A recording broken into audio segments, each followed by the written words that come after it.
Buenos días, mi nombre es Greylis Mendoza, aprendiz de la formación titulada Desarrollo de colecciones para la industria de la moda.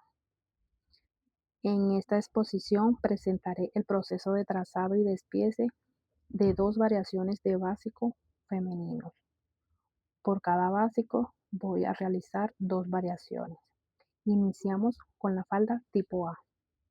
Para elaborar este diseño, primero trazaremos el básico delantero. La falda tipo A se caracteriza por tener un vuelo sutil en los costados, lo que le da una forma ligeramente acampanada que se va ampliando desde la cintura hasta el dobladillo.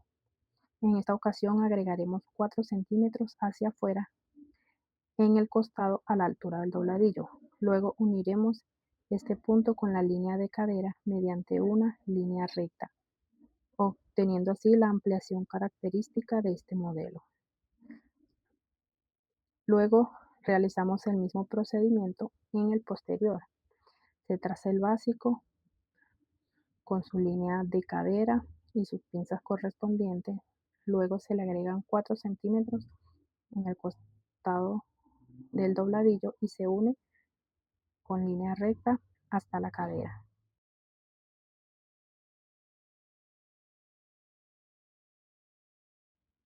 La pretina anatómica se construye uniendo por el costado las pretinas resultantes de ambos trazos, delantero y posterior. Luego se le marca la línea de aplome y se le aumenta la medida correspondiente al cruce. Vamos a utilizar botón, por lo cual se le deja la marca para ubicar el botón y el ojal. Con esto queda finalizado el trazo de la falda tipo A con su pretina anatómica. Continuamos con la segunda variación del básico de falda, la falda tubo o falda lápiz. Esta falda se caracteriza por ser una prenda ajustada al cuerpo, desde la cadera hasta el largo total de la falda. Para realizar este modelo partimos del básico de falda. Primero marcamos el contorno del delantero con su línea de cadera y la pinza correspondiente. En el punto del costado del dobladillo medimos 4 centímetros hacia adentro. Luego utilizamos la regla curva de cadera. Unimos este punto con la línea de cadera, formando la silueta entubada de la falda. En la parte posterior realizamos el mismo procedimiento. Se realiza el básico con su línea de cadera y pinza.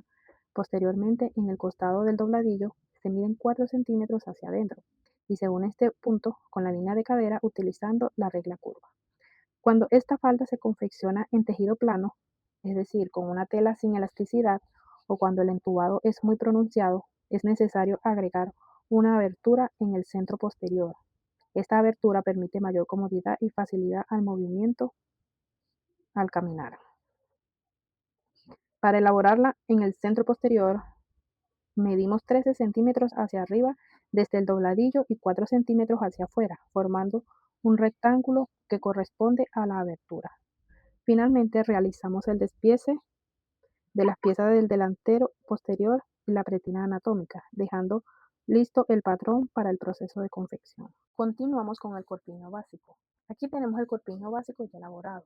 El primer paso consiste en agregar la ampliación del desahogo, aumentando 1 centímetro a cada lado sobre la línea de profundidad de sisa, con el fin de proporcionar mayor comodidad a la prenda. La pinza de busto se determina a partir de la medida del desfase entre el delantero y el posterior, que en este caso corresponden a 4 centímetros. Asimismo, se trazan las pinzas de cintura tanto en el delantero como en el posterior. Para realizar el corte francés, se traza una línea en semicurva que inicia aproximadamente en la mitad de la sisa y llega hasta el vértice de la pinza de busto. Este corte permite trasladar y eliminar las pinzas de cintura del delantero y del posterior, haciendo que el ajuste de la prenda se distribuya a través de las nuevas piezas del corte. Finalmente se realiza el despiece del patrón, obteniendo cada una de las piezas que conformarán el corpiño con corte francés, listo para el proceso de confección. Continuamos con la siguiente variación del corpiño, el corte princesa. Partimos del corpiño básico, el cual cuenta con la pinza de busto y la pinza de cintura, tanto en el delantero como en el posterior. El corte princesa se caracteriza por iniciar desde la mitad del hombro o desde el hombro según el diseño y descender en una línea semicurva hasta el vértice de la pinza de busto.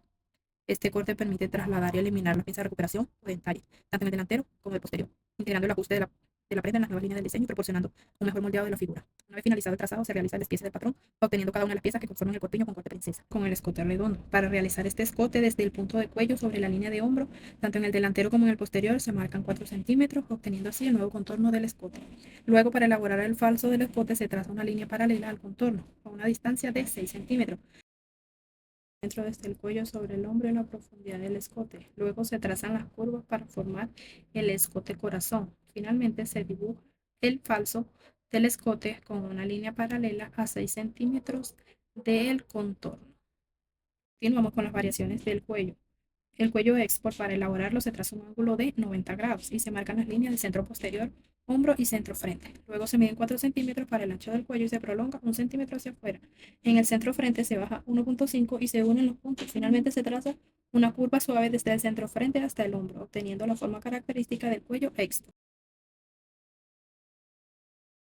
Continuamos con el cuello camisero. Para elaborar este cuello, primero se traza el ángulo de 90 grados y se marcan las líneas guías. Luego se define el pie de cuello marcando las medidas correspondientes y uniendo los puntos con curvas suaves para darle la forma adecuada. Después se traza el cuello estableciendo su ancho y prolongando la punta según el diseño. Para elaborar una manga bombacha corta. Partimos del básico de manga. Para obtener el efecto bombacho, en la parte superior se divide la altura de la cabeza de manga en 8 partes iguales y se realizan cortes desde la parte superior hasta cerca del puño, sin separar completamente las piezas. Luego, cada corte se abre en 4 centímetros, lo que proporciona el volumen característico de la manga bombacha. Finalmente, se vuelve a trazar la curva de la cabeza de manga y se escuadra el puño para obtener un patrón limpio y listo para el despiece y la confección. Continuamos con la variación manga japonesa. Esta se caracteriza porque forma una sola pieza con el delantero y el posterior de la prenda. Para realizarla, partimos del básico del corpiño. Desde el punto de unión entre el hombro y la sisa se sube 1 centímetro y se une con el punto cuello-hombro. Luego esta línea se prolonga 5 centímetros para formar el largo de la manga. Posteriormente, sobre la curva de la sisa, en el costado se marca 7 centímetros hacia arriba y se une este punto con la prolongación de la manga. Con esto finaliza la exposición sobre el trazado y el despiece de las variaciones de básicos femeninos. Muchas gracias por su atención.